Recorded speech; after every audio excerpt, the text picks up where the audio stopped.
Hikikomori, qu'est-ce que c'est? C'est un mot japonais qui désigne une forme, nous dit-on, d'isolement social extrême. Alors ça touche surtout les jeunes qui, avec le développement des réseaux sociaux, d'Internet, de la vie numérique, eh bien pour certains ne voient plus l'intérêt d'interagir physiquement avec d'autres personnes, voire même pour certains ont la phobie du contact réel avec les autres personnes et choisissent de ne plus sortir de chez eux. Alors c'est ce qu'on nous dit ici, les personnes qui souffrent de hikikomori présentent trois caractéristiques importantes. D'abord un enfermement au domicile. Certains patients restent même reclus dans une seule pièce. Ensuite, un isolement social continu d'au moins 6 mois. Et enfin, des déficiences fonctionnelles ou des détresses importantes. Par exemple, une anxiété généralisée à l'idée de sortir, le sentiment de ne pouvoir répondre aux attentes de la société et l'évitement des interactions sociales. On nous dit que cette peur de l'extérieur apparaît généralement à l'adolescence ou au début de l'âge adulte. Alors c'est quelque chose qui est apparu il y a quelques années. On aurait pu penser que peut-être c'était quelque chose de passager. Eh bien non, non seulement ça dure, mais le problème semble prendre de l'ampleur et toucher d'autres pays désormais. Alors qu'est-ce que les cartes peuvent dire ou suggérer au sujet de ce hikikomori? J'interroge le tarot de Marseille.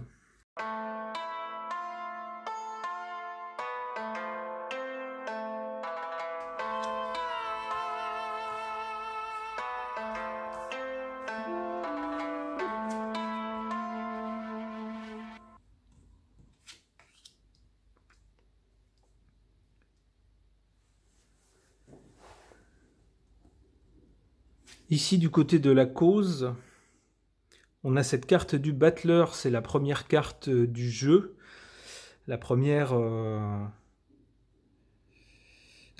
carte qui donc évoque un personnage jeune qui commence quelque chose.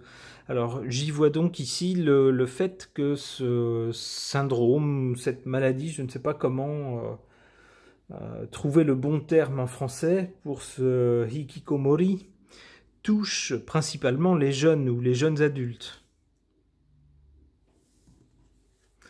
En carte centrale pour le présent, on a cette carte de la justice. La justice, ce sont aussi les institutions. Les institutions, c'est l'ossature, on va dire, d'une société. Et on a bien des jeunes qui se sentent exclus, sont reclus chez eux, comme s'ils ne voulaient pas faire partie, comme s'ils étaient, en anglais on dirait reluctant, comment on dirait en français, peu désireux, comme s'ils freinaient des cas de fer pour s'intégrer à la société. Ils ne souhaitent pas en faire partie, d'ailleurs ne se sentent pas en faire partie, et rester chez eux avec des interactions lointaine, dématérialisée, est pour eux préférable au fait de sortir et de s'investir dans une vie sociale. Du côté de l'avenir, avec la roue de fortune, on voit quand même un changement. Heureux, je l'espère, pour les personnes qui sont victimes de ce syndrome, on dirait.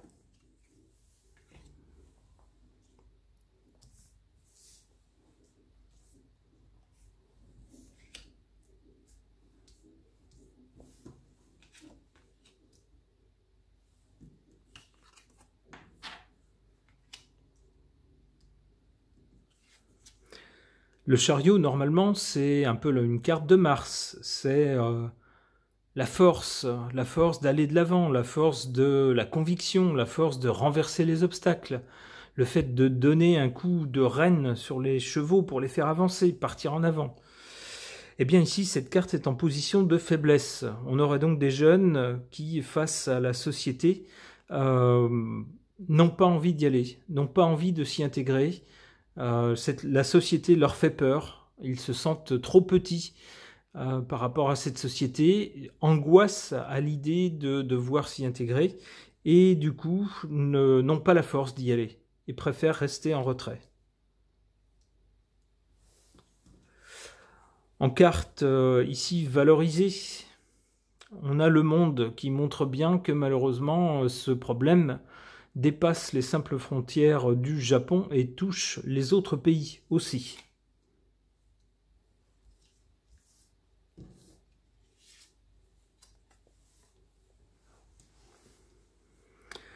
À l'avenir, nous dit-on, il y aura un changement. Un changement de quel type? Avec le jugement, ici, à un moment, on a des gens qui se lèvent.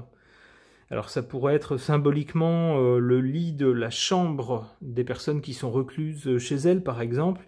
À un moment donné, un coup de trompette retentit qui fait se lever ces personnes. Alors ce sera peut-être un changement de société qui alors soit poussera les gens, en particulier les jeunes, à sortir de chez eux en les motivant, je l'espère, ce sera le meilleur des cas, ou dans le pire des cas, à leur dire si vous ne faites rien, vous n'aurez plus de vie du tout. C'est la mort pure et simple qui vous attend. Donc si ça devient une nécessité de se lever et de se faire violence pour aller se confronter à la vie sociale, aux autres, etc.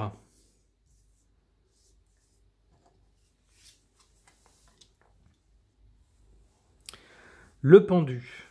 Le pendu laisse penser que pour certaines personnes, ma foi, on ne pourra rien y faire. Certaines personnes n'auront pas la force de répondre à l'appel, de se faire violence, de réagir à un moment donné, et puis resteront spectateurs de leur propre vie, de loin, sans avoir la force, sans doute, d'en devenir les acteurs. C'est bien une question de force, ici, dont il s'agit. À un moment donné, il va falloir, pour ces personnes, se faire à l'idée que ça va devenir une nécessité, un défi pour eux, un bras de fer entre leur envie profonde de ne plus sortir de chez eux, de rester dans leur cocon, avec le minimum d'interaction, et puis voilà, tant que ça peut durer comme ça. Ça, c'est leur envie profonde, on l'imagine, et puis la nécessité pour que les choses changent, pour faire avancer les choses dans leur vie, pour devenir acteurs de leur propre vie et ne pas rester en spectateur subissant les choses, eh bien se faire violence et lutter contre leur désir profond de rester chez eux pour faire la chose qu'ils redoutent, c'est sortir et se confronter aux autres gens, au monde extérieur.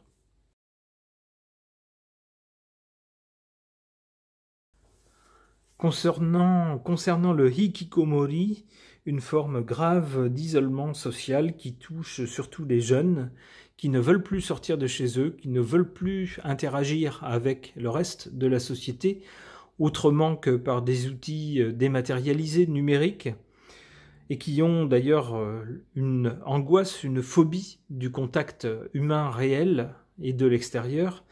J'interroge donc à ce sujet l'oracle l'authentique.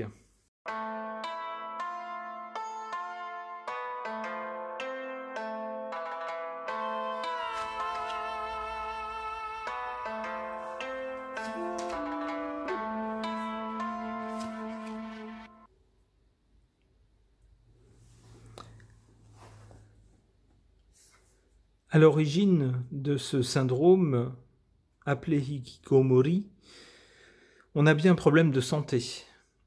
Alors, au départ, un problème de santé mentale, avec une perte, si j'ose dire, d'appétit social, c'est-à-dire un refus d'aller vers les autres, un refus d'interagir avec les autres. On ne voit plus du tout l'intérêt, et même ça devient une source d'angoisse que l'extérieur, que la sortie de son petit cocon de vie. Et puis ce qui est donc un problème de santé mentale devient, on peut l'imaginer rapidement, un problème de santé physique.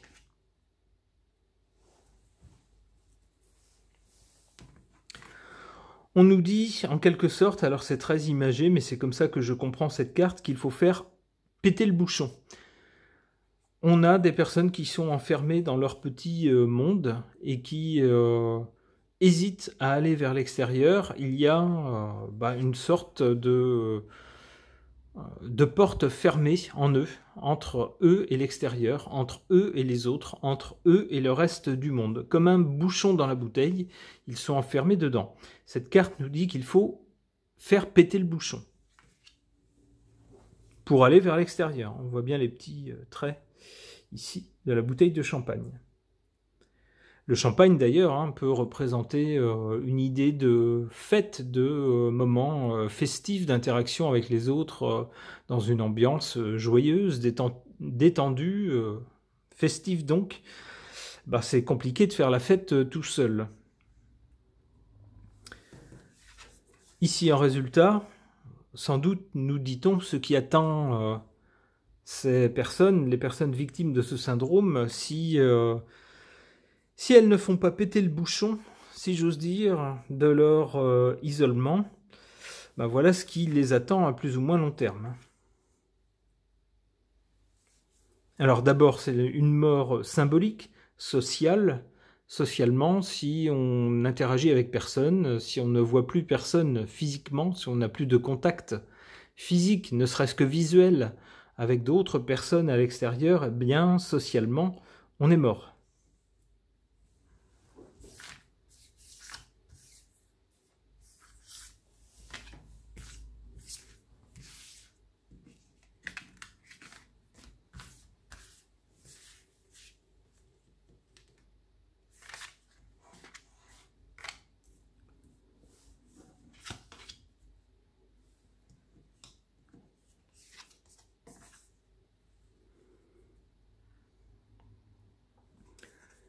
En défaveur ou en position faible, ici, on a cette carte de l'arc-en-ciel. Alors l'arc-en-ciel, c'est toujours... d'abord, c'est quelque chose qui se trouve à l'extérieur. Il faut aller à l'extérieur souvent pour le voir. Alors on peut le voir derrière sa fenêtre, lorsqu'on est chez soi, bien sûr, mais surtout lorsqu'on est en ville.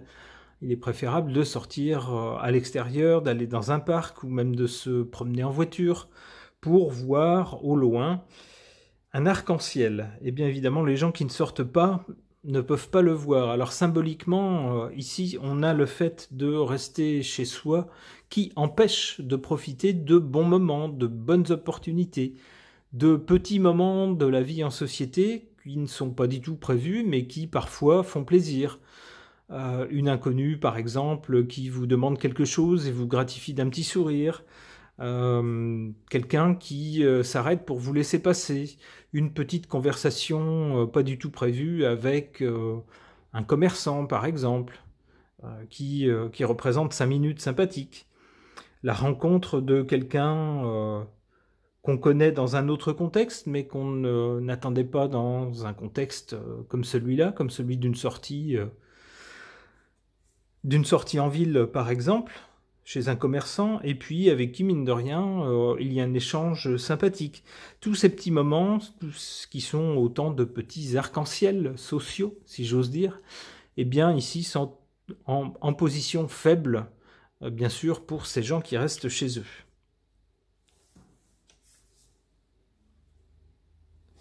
Ici, en position favorable, on a cette carte du printemps qui semble nous dire que, évidemment, en hiver, on n'a pas trop envie de sortir de chez soi. La nature, d'ailleurs, n'est pas du côté, ne pousse pas, du moins, à sortir de chez soi. Il fait froid, il y a du vent, il y a de la pluie. Il fait nuit jusqu'à assez tard le matin, et puis la nuit tombe vite dans l'après-midi ou en fin d'après-midi. Ça n'est pas très agréable. Mais on nous parle du printemps. Alors, cette carte semble nous dire, profitez du renouveau de la nature. Au printemps, la nature redevient belle, elle s'ouvre à la vie revient en quelque sorte. On voit à nouveau des tas de couleurs, la température est plus agréable, les jours allongent, et c'est un plaisir de se promener dans la nature. Évidemment, on ne sent pas le soleil sur sa peau, on ne sent pas la brise caresser sa peau si on reste chez soi à l'intérieur. D'où ici cette carte bénéfique, ici en position bénéfique, qui est celle du printemps. Profiter du printemps, dit-on à ces gens isolés, pour sortir, pour redécouvrir la joie d'être à l'extérieur.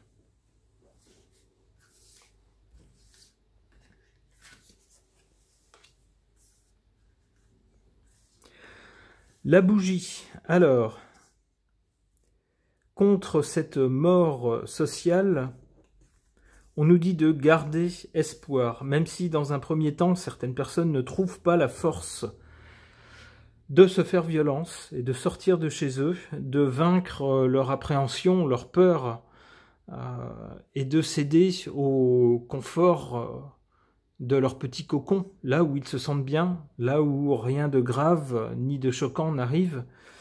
Eh bien, il faut garder espoir malgré tout.